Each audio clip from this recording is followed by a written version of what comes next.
I can, all right, I'm here. Almost there. Rachel, I'm here. Hi, Joe, or Tony, Tony, we can hear you. We're Can you good. hear us? Yeah. Nice to be finally in a meeting. Hi, Tony. Hey, how are you, Joe?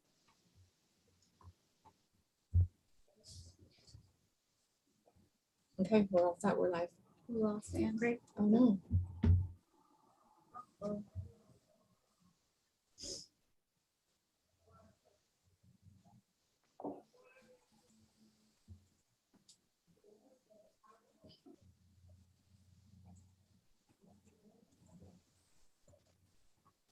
just waiting on, Anne dropped out. Ann dropped out. She's coming right back. There she is. Pardon me. Sorry about that. Okay, we're streaming. All right, good afternoon, everyone. Welcome to the September board meeting of COMIDA. And we'll move right along smartly, as a former boss used to say to me, let's go smartly. So we'll start with calling the meeting to order. And I'll ask for the approval of the minutes, please. Is there a motion? So moved. Moved by Jay, thank you. Second by Troy. Seconded by Troy. Thank you. Any changes to the minutes? Hearing none. All those in favor say aye. I Opposed? Motion carries. And I have to abstain because I wasn't at that meeting. Okay, thank you. With one abstention from Lisa Bolsner. All right, next item on the agenda is the local labor monitoring report, and Kevin could not be with us in attendance today. If there are any specific questions that we have for him, we can reach out to Kevin next week. Are there any questions? Okay, moving right along. The next item is the local labor exemption report. There were no exemptions approved in August. However, Brian is with us and can give us an update on the Amazon Gates project. Brian, good morning. Good afternoon. Good afternoon, everyone. Thanks for having me. As Ann mentioned, I do not have any local labor exemptions to report on today, but I would like to report on the progress with the Amazon project. We continue as a team to meet weekly via remote meetings on the phone to discuss labor, our local labor results and where we stand, which has been great. There's a lot of transparency. Communication is very good. We also meet bi-weekly on site. Myself and Troy Milne and Grant Malone meet out at the Amazon site on Manitou Road. And essentially what I'd like to report is the progress on that report to date.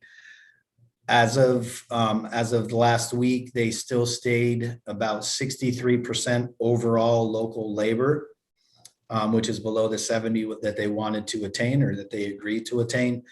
Again, the 63% is mostly a function of the steel workers that are on site. The steel workers themselves, local labor rate is 33%. So that's what's dragging that overall number down. If you were to take the steel workers out of the overall equation, the overall project is up in the 80%, 82% thereabouts for local labor. So that's good. Some positive developments in the last, since the last board meeting that we had relative to local labor. They have managed to move around some of the work. A lot of the painting that was going to be done off-site prior to arrival to the site is now going to be done on-site at the location. And they have managed to secure local painters to do that entire work. So that's going to help their overall numbers. And they thought there was going to be a significant problem relative to the concrete work and the masonry work at the site. As it turns out, they have not had any problems, and they have been almost 100% on the masonry work so far to the project. A lot of it is dependent on weather. They hope the weather holds out with regard to that. So they're online as they move forward, and the rest of these other local facets or local industries complete work. They're very hopeful to be at that 70% number. So we're positive as far as the trending goes on that regard. Are there any questions? I would also like to point out that, I mean, honestly, the bi-weekly meetings that we do on site with Troy and Grant Malone and the folks there, and the weekly updates that we do on the phone, I think the communication has been very good so far and very transparent. So I'm very encouraged by that as well. My sense is that they're being very cooperative. Yeah, and the badging system's been phenomenal. They can slice and dice the data any way that you want it, local versus non-local. They got veteran status. They got anything you can imagine in there. So yeah, they've been cooperative. The badging system has helped. So positive report. Good. That's great to hear, Brian. So, so projecting forward, they feel comfortable at the 70%, or They're hopeful. They're hopeful that nothing else unforeseen comes about, right? okay, You know, some things come, you know, steel's a great example, right? Steel was supposed to be 70% local or 75% local, ended up being 33%. It was mostly out of their control. But as long as there's no other, you know, major surprises, they're hopeful for 70%. Yes. that's really good to hear, and it's good to hear that they're, you know, that they Yep. transparency is really good. The positive developments on the concrete. Can you just walk us through how that went about? I mean, that is really good to hear. I know it was not looking so good. Yeah. So what's changed? So a couple of weeks ago, maybe it was 3 weeks ago, they the local union hall issued a letter that said, we're going to be challenged. We don't think we can, you know, our resources are constrained. We don't know how much local labor we're going to be able to provide. And once the actual work started, they were at 100%. So we're not quite sure why the local union hall issued that letter, or maybe they're just trying to be proactive in case there were any issues. So it's not clear to me. I don't know if anybody else has a better answer, Rachel or Robin or Anna, but it's not clear if they were just trying to hedge their bets or be proactive, but they issued that letter, but there have been zero problems with local labor with the Masons. Right? Brian, to switch subjects from Amazon, is there any more development on the plug power waiver application, I guess? The plug power waiver, we have requested some more information relative to some of the original budget numbers that were submitted, as opposed to you know, some of the other issues that were apparently out of scope and not included in the original numbers. I don't think we have received all of that information yet, but I will reserve that to Rachel unless they have received anything more. I think we're still waiting. Is that accurate, Rachel? Yes, it is. We're still waiting, and I think I sent a follow-up email last week because they had sent some information, and we need it to be tied out to their original application to confirm what they're telling us. And so we're just waiting right now. But to date, they've not received benefits. Thank you. Okay, any other questions for Brian? Yeah, Brian, this is Joe. I got a question for you. So the badging system that Amazon's using, Yep. you think it would be possible to use that same system if it's working so well on smaller project, or is it just not cost effective? Yeah, I mean, is it possible? Absolutely. But I think upward, all in, I think they have like $75,000 or $85,000 into the system. So it's pretty costly. Is that because, Brian, is that because the size of it, or is it just that's what the infrastructure of it costs? Yeah. It's both. So there's a certain cost for the actual software and the computer system, right? And I think that was maybe $15,000 if I remember the numbers correctly. And then the rest of it is you actually have to purchase some of the hardware, right? The scanning stations and things of that nature. And then you also have to purchase all of the actual badges. Right.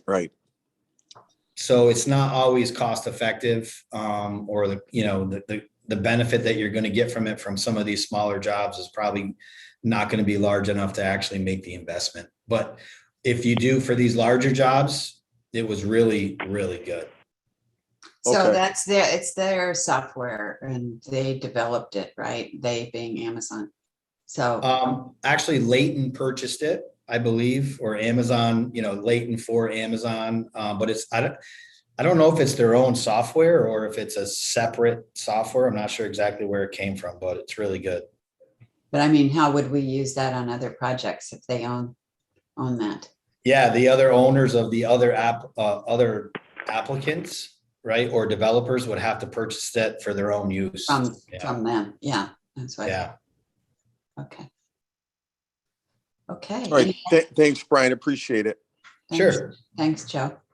And Brian. All right. Okay, great. Thank you. for Thank joining. you. Have a great day. Okay, great. You too. Greg, can we have our financial report, please, for the month of August? Sure.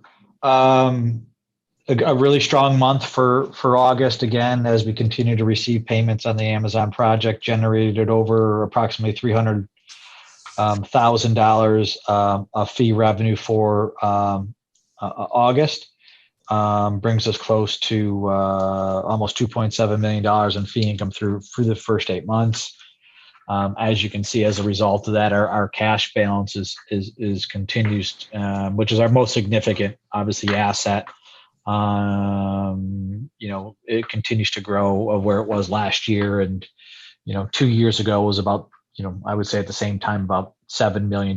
So we continue to try to strengthen our balance sheet here.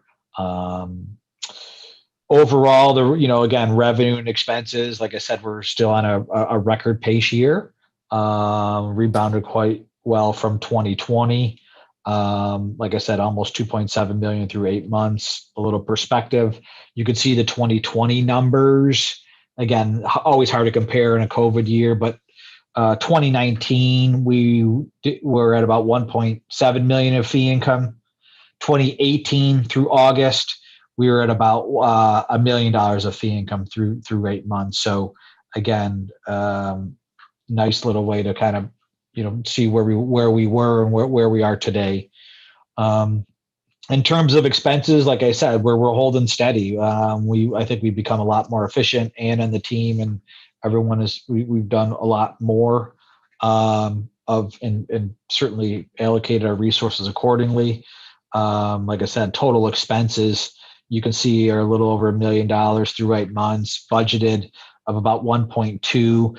That difference is really mainly in the program and community development line there, where most of that is the MCC Ladders Up program, where again we're trailing a little bit behind just because they couldn't get enough people through the program that we expected. I think that'll reverse and certainly kind of even out as the year goes on. But overall, expenses are maintaining levels that they were in 19 and 18. 19 expenses were about even to where we were in 2019 of total expenses, and 2018 expenses were about $1 million of through August. So as we increase our fee revenue and what we're doing, we're still really focused on trying to manage our expenses. So like I said, overall a very good 8 months, one of the certainly best on recent memory. So currently almost $1.6 million of revenues in excess of what our expenses are. So all good news for now. So the expenses look like, looking back in 2020, same time, we're spending under that amount now. So the ratio, we're maintaining a good ratio, but I mean, the ratio of expenses to revenues, just showing lots of improvement there. The fact that we can be under budget, but still be spending, generate oh, like you said, almost 2.7 million in revenue year to date. That's a pretty good ratio. And we're moving in the right direction do we see any headwinds on the revenue front? Because it has been robust through the first 8 months. Any softening that, did we sort of clear our way through the backlog of projects from COVID? Or do we still see, like through the remainder of the year, a full pipeline? Maybe Anna knows that, answer that question, as well as Greg. Again, I would just comment that we've received a large portion of the Amazon fees that we expected, right? So those are kind of done with to the extent, but we do still have a significant backlog. We are trying to tie, we just had a meeting earlier this week about trying to really project out over the next 12 to 18 months of what we have. It's still somewhat of an assumption, but hopefully by next board meeting, we'll have that. So we can kind of show, say, hey, okay, this is where we think we're going to finish up with year end. Obviously, a lot of it's dependent on timing and projects and when things close and the clients and unfortunately COVID. But I still think we don't see any significant shoe dropping the other way at this point. Okay. Your question about pipeline, and we do see a strong project pipeline, in the near and midterm in 2021 and into next year. A handful of very large projects teed up for the coming months. So we feel confident that we're not going to see any reduction in project activity and associated revenue, I would imagine. Okay, thank you, Anna. Thank you. Greg, any questions on that? All right, thank you very much. Thank you. All right, let's move on to Precision Optical Transceivers. That's our first project application today, Anna. Thank you. Precision Optical Transceivers Incorporated is a system engineering company focused on development of optical transceivers and related active-passive optical components. Precision Optical Transceivers is proposing to relocate its operations to an existing 43,000 square foot building in the town of Henrietta. The $3.4 million project includes renovations and the purchase of machinery and equipment. The project is projected to create 35 new FTEs over the next 3 years. The applicant is seeking approval of sales tax exemptions only. The benefit to incentive ratio is 43-1. That's a very healthy benefit incentive ratio. So, okay, let's see. Do we have David Holliday with us? Good afternoon. This is Good Dave Halliday. afternoon. Thanks for joining us. So, were you on when Anna was going over the details of your project? Most of it, yes. Okay. Anything you'd like to say to elaborate further on the project? Other than thank you for your consideration of our application for assistance in supporting this significant project for us. We're completely out of space here at Eastern Business Park. As I look out my window, I can see the stacks here at Kodak. And we're very excited about moving into this new location. And your position, David? I am the president and CEO. Okay, great. All right. So any questions from the board on this? Very exciting project. All right. I'd like to ask you a couple local labor questions. Are you aware of our local labor policy? I didn't hear you. Yes, I am. Okay. Do you anticipate any local labor exemptions at this time? No. Okay. And are you aware that any exemptions need to be requested 45 days in advance? Yes, I am. Okay. Thank you. The seeker process is complete, and now we'll move forward with the reading of the resolution. Anna? A regular meeting of the County of Monroe Industrial Development Agency was held via Zoom on September 21st, 2021 at 12:00 p.m. I make a motion, Anna, that you don't have to do the reading Yeah, of the and I se- resolution. I second the motion. Thank you. Does that include the other resolutions for today, since we have them all in our packets? Yes. Got them memorized. Yes. Thank you, Lisa.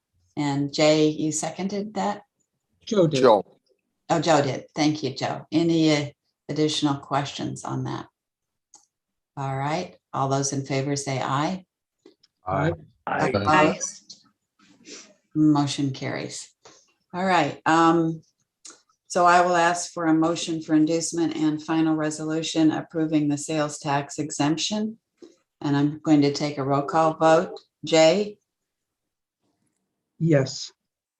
Tony, Yes. we hear you very well, Tony. Rhett. Yes. Okay, Rhett and Troy, Yay. Joe, yes. and Lisa is an abstention. Abstain. Yes, and Anne is a yay, so motion carries.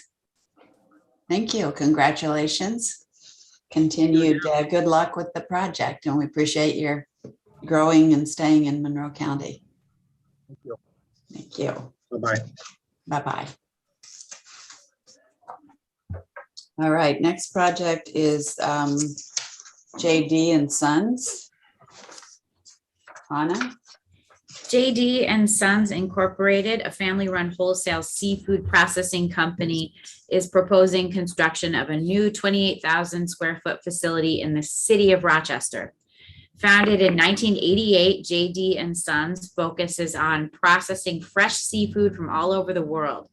The company is out of space in their current building and needs more space to accommodate growth. In addition to the new facility, JD and Sons intends to continue operations in their current location in the city of Rochester.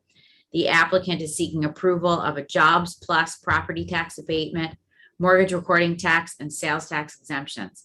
The $5.6 million project will create 13 FTEs over the next 3 years, and the benefit to incentive ratio is 18:1. Thanks, Anna. We have several representatives who have joined us on this project. Could you announce your name and your position relative to the project? Aaliyah Diakmahalis, president of JD and Sons. David D'Amelio, consultant on the project. Okay, great. Tell us more. I mean, this is a wonderful local story to see this level of success, and you're still growing and staying here. It's very impressive. What's the secret of your success? So I'm not exactly sure, but well, part of it is there's a few things, right? We've grown through our employees. We have some excellent people that work for us. I certainly am not the guy cutting the fish. I have in the past. I've jumped up and down in dumpsters. I've cut fish. I've loaded trucks. But since then, we've grown significantly, and our employees mean a lot to me. So part of this for me is making sure that the business grows the right way. So I've been very careful about this, and in sort of doing this, I want to make sure we grow properly. And what I find is companies don't go out of business because of their employees. It's usually management that does it. So I'm very careful about this. I'm very concerned about it, but I think we're doing the right thing. I'm sure we're doing the right thing. I wouldn't be doing it. But I would say the key to the whole thing is our employees and my commitment to making sure they're sort of the business grows the right way. Just a little brief history of the business is my dad moved to this country from Greece in the early 70s, and he bought a small little retail fish market back on Lyle Avenue, and he started selling seafood to Wegmans. Wegmans approached him when they first opened up their seafood business, and they approached him about selling fresh seafood to Wegmans. And since then, different trials and tribulations. My brother and I took over the business back in the early 90s. My dad passed away 14 years ago. So, and the business has grown in different ways, but we have a very strong relationship with Wegmans. And one of the things we want to do is sort of grow into other, with other businesses, but certainly continue our relationship with Wegmans. Great. Well, it sounds like a very thoughtful planning on your part to deliver success before you take, the next step in growing. So, any comments? Any additional comments on that? How about questions from the board? What other businesses do you serve other than Wegmans? We serve a few, some local restaurants. Occasionally we'll have other distributors buy from us. The problem with us now is we're COVID sort of created a lot of problems. But one of the things it did to us is Wegmans grew by 30% last year, which was significantly more than we generally grow with them. So we've become completely, we're probably operating at 110% capacity. So it's hard for us to grow at all anymore. So that's why we need the new building. But we do business with a few restaurants, maybe 50, 60 different restaurants, and then some other different wholesale distributors in the area. Okay, other questions? Just a comment. I think you're not being, there's more to the story. I know that working over there, you don't waste anything. It all goes somewhere, between witnessing your ice cube process and everything else. So I commend what you do over there. And yeah, being a witness to it. And when you said step on the dumpsters, that's only cardboard, everything. There is no product that gets thrown out in your process. I know that. So congratulations on being able to grow. It's a good story. Thank you. And to further expand on that, we recycle all our cardboard, we recycle all our styrofoam. We're actually working to try to eliminate some of the styrofoam, but we recycle all of it. All our byproduct is, we have a contract with Purina. I guess that's another company. We sell all our scrap product to Purina. So the only garbage that we sort of create is plastic bags. The fish comes in plastic bags, but we try to almost have zero waste. That's a great policy, which everyone can benefit from. All right, thank you. Any other questions? No, just a comment. I love to see you took over your dad's business, and I'm sorry to hear about your dad, but that's fantastic. What a great story. I wish you guys the best of luck. Thank you. Okay, thank you. So there was a public hearing on September 16th. Rachel, were there any comments, questions at that hearing? No, there were not. Okay, thank you. Are you aware of our local labor policy? Yes. And do you anticipate any local labor exemptions at this time? None. And are you aware that any exemptions need to be requested 45 days in advance? Yes. Okay, great. Thank you. The seeker process is complete. We have waived the reading of the resolution. So I'll now ask for a motion for inducement and final resolution approving a real property tax abatement, mortgage recording tax, and sales tax exemptions. Is there a motion? I'll make a motion. Let's see. I think Rhett and Joe. Yep. All right. It's been moved and seconded. Any additional comments, questions? All right. I'll take a roll call vote. Jay? Yes. Tony? Yes. Rhett? Yay. Troy? Yay. Joe? Yes. Lisa? Yes. And Ann is a yes. So that's unanimous. Yay. Congratulations. Thank you for the support. Thank you. Continued success to you. Thanks very much. Thank you. All You're you. Thank welcome. You're welcome. Okay, next project is Pack Smart Inc. Anna? Thank you. PackSmart Incorporated is purchasing a building in the city of Rochester.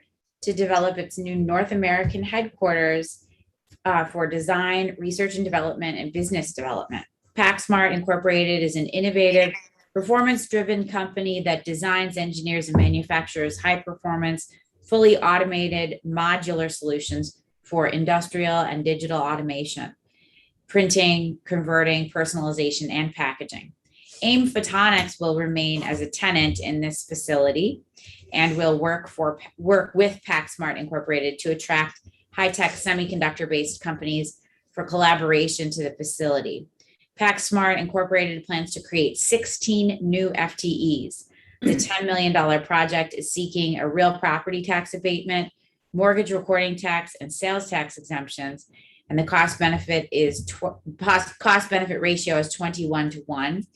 And we learned moments before the meeting started that Derek from PacSmart will be on the Zoom joining Paul Tolley. So I just wanted to give you a heads up on that, Anne, because I don't believe that showed up in your notes. Great, thank you. Yep. All right, looks like Derek has joined us. Is Paul Tolley? Yeah, I'm here as well. Good morning. Oh, hi, Paul. Hello. All right, thank you. So you both heard the summary that Anna just gave of your project. Would you like to share more information with us before the board while you're with us, more particulars on the project? This is a wonderful, one of those and other wonderful projects in Rochester. I think, yeah, go ahead. I think this is a really great opportunity for Rochester. Derek's company is very dynamic, very innovative, particularly in finance technology and really next generation currency identification, security, and physical identification. And this plan to bring in a new headquarters and really revitalize the innovation hub at 1964 Lake Avenue is a great opportunity, as well as, he's looking to bring in his manufacturing operation at another site in Rochester and continue to leverage a really great supply chain in the Rochester region. I think this is it's a very good opportunity to have a company come here and make products that are going to ship out that's made in Rochester. Mm-hmm. Great, thank you, Paul. Derek, anything you would add? I think we've been working with a number of suppliers in Rochester region for over 2 decades now. Some of our components come from Rochester. In fact, we currently buy over $2 million worth of goods from that are manufacturing in the region. So we're considering Rochester as our extension of development and engineering activities for the U.S. market as well as export. The activities at 1964 Lake Avenue would entail development of some of the advanced traceability and authentication platforms currently in the stage of development and implementation with some of our early adopter customers. So we're really looking at growth, and we're looking to leverage the talent pool that is available in Rochester. We're looking to work with your universities and colleges, and we're really excited about the project, and all we look for is growth. I'd like to also add that having a company like Derek's come in and take the ownership in 1964 would be, for the first time in AIM Photonics history, it will be bringing in a stable landlord that's really going to operate out of that facility, but also help facilitate other companies to come in and leverage the infrastructure that's there, particularly the semiconductor clean room infrastructure. Mm-hmm. Mm-hmm. Yeah. And our objective is really to invest in the building, make it a flagship facility, revitalize the area as well. we will spare no effort on really making sure that we're proud of this building, and we are in a position to bring some of our international clients to that facility to showcase what we do. That's and I think if we look at the history of our company, we like to get things done. We service some of the most I think advanced brands in the world. We are Apple's tier 1 partner when it comes to their iTunes product technology. We are a partner of American Banknote when it comes to their next generation transit methods. And all those customers are excited about our expansion plan. And we hope that this can happen in Rochester. Okay, thank you. Yes, very impressive. And we are very happy to keep you here and have you growing here. Questions from the board? How much space are you going to occupy in that building? In the Lake Avenue building, it'd be approximately the 7th floor. So if you're familiar with the building, there's a north portion and a south portion. The north portion is basement through 7 floors, and the south portion has 3 clean rooms, 1 in the basement, 1 on the 1st floor, and 1 in the 3rd. And the 2nd and 4th are support floors for the clean rooms. So the plan would be to occupy the 7th floor. AIM Photonics occupies the 4th and 5th floors, and the balance would be available to bring companies in, particularly in the optic photonic space, to leverage the rest of the building. And roughly how many square feet is the entire 7th floor? Approximately 22,000. It's probably about, yeah. Great, thank you. Okay, other questions? All right, we'll move forward then. Rachel, we had a hearing on September 16th. Any comments from that meeting? Oh, there were not. All right, thank you. I'll ask you about some questions about our local labor policy. Are you aware of our local labor policy? I am. Okay, We and are. do you anticipate any local labor exemptions at this time? No. Are you aware that any exemptions need to be requested 45 days in advance? Yes. Okay, great. Thank you. The seeker process is complete. We have waived the reading of the resolution. So I'll ask for a motion for inducement and final resolution approving the real property tax abatement, the mortgage recording tax, and sales tax exemptions. Is there a motion? Motion. I'll second. And you went on mute. And you went on mute. There she goes. There you Sorry about that. When did I go on mute? Where were we? Or I was ready to call for the motion. You got the motion. Got the motion. I think, I don't know if it was Joe or Lisa. Yeah, Which Troy and one? Lisa. Okay, I guess when I asked for it, no one answered. Oh, dear. Okay. All right. So it's been moved and seconded. Any additional comments, questions? All this, well, I'm going to take a roll call vote. Jay? Yes, and I want to welcome you to town. We're happy to have you. Thank you. And Tony? Yes. Rhett? Yay. Troy? Yay.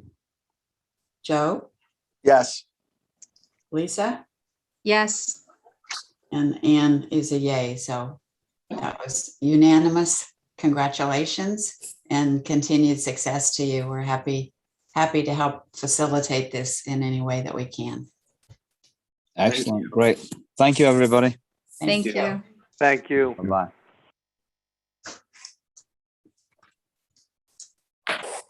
Next item on the agenda is an assignment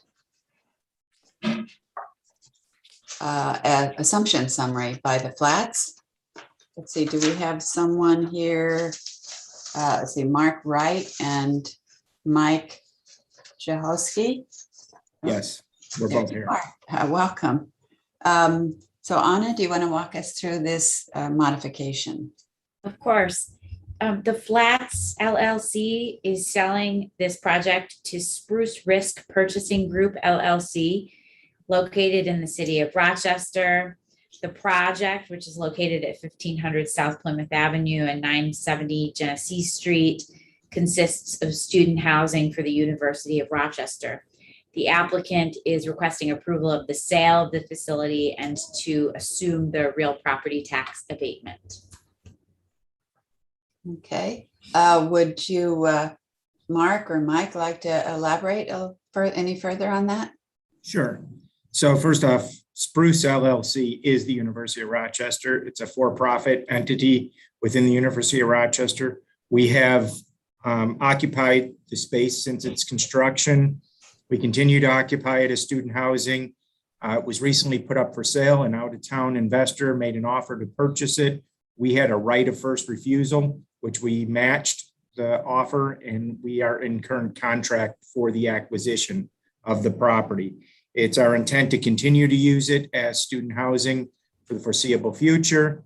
We've also engaged in discussions with the city's neighborhood and economic development department around the continued efforts to develop a restaurant at that space, which was always an intent. And our intent is to continue to work with them in good faith to try to accomplish this. So, how many units are involved in the student housing? There are 72 apartments, 170 beds. So we have 170 students that live there. I see. Okay. Those are, it's right across the pedestrian bridge that crosses the Genesee River. Perfect. Right next to the state bridge. Nice location. So primarily undergrad or grad housing or mix? It's undergraduate housing, primarily upper class, third and fourth year students. And Mark, did you have anything you wanted to add? No, I'm senior counsel for the university, but Mike has summed it up very well. Happy to answer any questions. Okay. Are there other questions from the board on this? Okay, hearing none. Let's see, we're waiving the reading of the resolution, so I'll ask for a motion to approve the sale of the facility and the assignment of the real property tax abatement. Is there a motion? So moved. Motion. Moved by Jay, seconded by Rhett, I believe. Any changes, additions, comments? All right, all those in favor say aye. Aye. Aye. Opposed? Motion carries. Great, congratulations. Thank you very much. Thank you very much. We appreciate your interest in providing more student housing and adding restaurants and lots of other opportunities for the students. Now, if you could only help us find people who want to work in restaurants, we could really get something going. Oh, well, we maybe can get a few of the board members together and see what we can do to help out. Thank you very much. Thank you. Okay. All right, take care. Okay, the next project is another modification, and this is Plymouth Terrace LLC. It's a pilot modification. Anna? Thank you. Plymouth Terrace LLC, a real estate holding company, constructed a 20,000 square foot office retail facility in the city of Rochester, which was originally approved in March of 2012. At the time, the project estimated to create 10 new jobs. Plymouth Terrace LLC actively tried to find additional commercial tenants besides the U.S. Postal Service to lease space in the building. With approval from the city of Rochester in 2016, the decision was made to turn the unrented space to residential apartments. There are currently 2 jobs through the U.S. Postal Service at the facility, and with the rest of the space converted to apartments, there's no opportunity to create additional jobs. Thus, Plymouth Terrace LLC is requesting to amend the pilot agreement from 2012 and reduce the amount of jobs required from 10 to 2. And the city of Rochester is in support of this job creation adjustment. Okay. I don't think we have any spokesperson on this. Any questions from the board? All right, hearing none, I'll ask for a motion to approve amending the pilot agreement and reducing the number of FTEs required from 10 to 2. Is there a motion? Moved. Moved by Jay, Second. seconded by Joe. Any comments, questions? All those in favor say aye. Aye. Opposed? Motion carries. Next modification is American Aero Gel Corporation. Anna. Thank you. American Aerogel Corporation is the tenant to Buckingham Properties LLC. American Aerogel manufactures insulated shipping packages that keep temperature-sensitive materials safe by using performance-leading aerogel-based insulation. The project was approved by the board in September of 2019 for a property tax abatement, sales tax, and mortgage reporting tax exemptions. American Aerogel received a sales tax exemption on materials, furniture, and fixtures on purchases of $450,000. An extension of the sales tax exemption was previously approved through June 30th, 2021. The applicant is now requesting an increase in project costs of $3,794,952 due to a revised agreement with the landlord on building improvements, as well as an additional extension through December 31st, 2021 to finish the project. The total project cost now for the tenant is $4,419,952. And the new sales tax exemption benefit amount is not to exceed $339,516.16. Thank you, Anna. I believe we have Mike Williams on Yes, the call. And is there someone else that's joined us? Shepker? Jen Shepker is listening, yes. Okay, all right. Tell us where is all this money going? Nearly 3.8 million change. So Yeah, so if you look back at the original, it was tenant improvements that were going to be done by Buckingham. Now we've, since 2019, we decided to take that on with Hamilton Stern as the general contractor instead of having Buckingham do the tenant improvement. They're reimbursing us, but we're spending the money to do the renovation. But we've grown significantly since 2019. We've added 70 full-time positions as well as a large number of temporary positions. And we've expanded the scope of the renovation to include the additional workforce. what are the building improvements that are driving the cost? Yeah, so we're renovating this old facility. So everything from HVAC had to be done. The floors had to be leveled and cleaned. It's all concrete floors, but they had to be leveled from the old facility. Put in all new walls. Like I said, the ventilation. We put in a cafeteria. So that's the majority of the construction cost. We're renovating the outside. The outside was not conducive for an office environment. Walking in had to be ADA compliant. So we've spent a lot on the entrance and you know, a 70,000 square foot office. So a lot of these larger modifications weren't anticipated with the. No, they were under Buckingham's application because they were actually going to do the renovation. We switched that, and unfortunately, we didn't switch this at that time. And we've spent the money, and then we've added probably another $500,000 on top of that because we've expanded the scope because of the number of employees that we've actually hired. Okay. Thank you for that. Are there questions from the board? What was the reason for the switch from Buckingham to you guys? We felt Hamilton Stern would do a better job. Buckingham is They have facilities, they maintain their own facilities.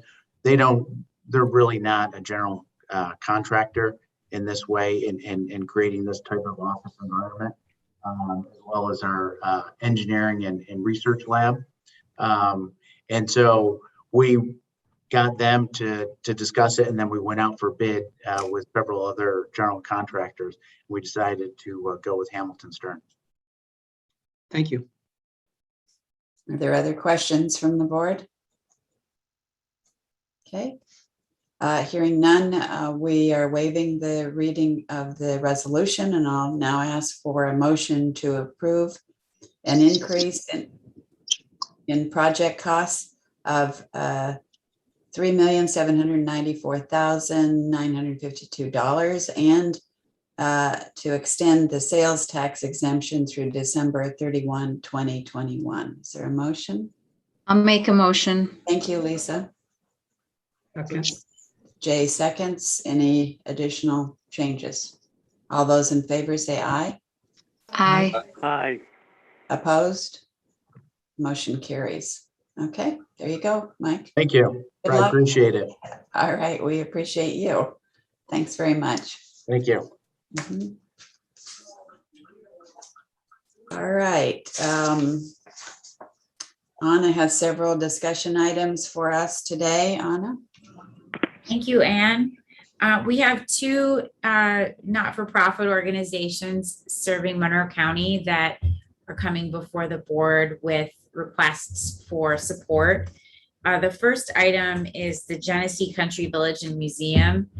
This is the third year in a row that the Genesee Country Village and Museum has approached COMIDA to request support for its annual agricultural fair, which is taking place October 2nd and October 3rd, so the weekend after this weekend. The Genesee Country Village and Museum is requesting $5,000 to support the 2021 agricultural fair, which is a celebration of the fall harvest and features a variety of opportunities to explore the history of agriculture in the Western New York region. And through this partnership with Monroe County, we partner with the Genesee Country Village and Museum to create opportunities for new and emerging food and beverage businesses to market themselves at the event at a display area with the Monroe County seal, offering them an opportunity to showcase their products and get their name and brand out to the larger community. It's a great event, and the request again is $5,000. And our colleague here, Faye Pello, has been in contact with the museum. Chris DeMuro is our contact. So Faye can answer any questions if anyone has any inquiries about this relationship and this opportunity. Okay, any questions from the board on this? All right, I'll ask for a motion to approve a contract with the Genesee Country Village and Museum for the 2021 Agricultural Fair for $5,000. Is there a motion? I'll motion in. Thank you, Second. Joe. Second by Brett. Brett. All right, any additional comments, changes? All those in favor say aye. Aye. Aye. Opposed? Motion carries. Okay, another item, Anna. Yes, and James McCauley is joining us from Camp Good Days and Special Times. Camp Good Days and Special Times is requesting $10,000 from COMIDA to support an annual event called the Courage Bowl, which provides an opportunity for children dealing with cancer, the experience of attending a college football game, while at the same time providing the students at two of our major institutions insight into the debilitating disease of cancer. This is a fundraiser where all proceeds go towards programs for children, women, and men dealing with cancer, and therefore all those attending the game know they are helping in the fight against cancer. And those in attendance come from all demographics from all over Monroe County and beyond. It's a unique opportunity to provide exposure for the two institutions and tell the story of our community. This is taking place October 2nd at St. John Fisher. The two institutions are St. John Fisher College and Brockport State College. The request is for $10,000. Funds would be used for refreshments, transportation, promotional materials, and advertisement. Further, Camp Good Days would provide St. John Fisher and Brockport State students, those two institutions, with money to be used as a stipend for interns who are involved in the project. And the purpose of this is to inspire creativity and develop business acumen. And with that, I'd love to introduce James McCauley, who is helping to organize the Courage Bowl, who is available to answer any questions from the board. Good afternoon, and thank you so much for allowing me these few minutes. My name is James R. McCauley Jr. I am the Director of Community Initiatives for Camp Good Days and Special Times. As you can see, we've been running this event since 2005. We certainly had to skip the COVID year. But other than that, we've done it for 15 straight years. We started with St. John Fisher College and the University of Rochester. For a brief time, we held it 1 year with Alfred. And for the last 7 or 8 years, we've done it between St. John Fisher College and Brockport University. We alternate the sites of the game depending upon who the home team is. We had a game at Brockport University where we drew more than 10,000 people. It has become a staple of our community, and certainly the kids, the women, and the men dealing with cancer look forward to this.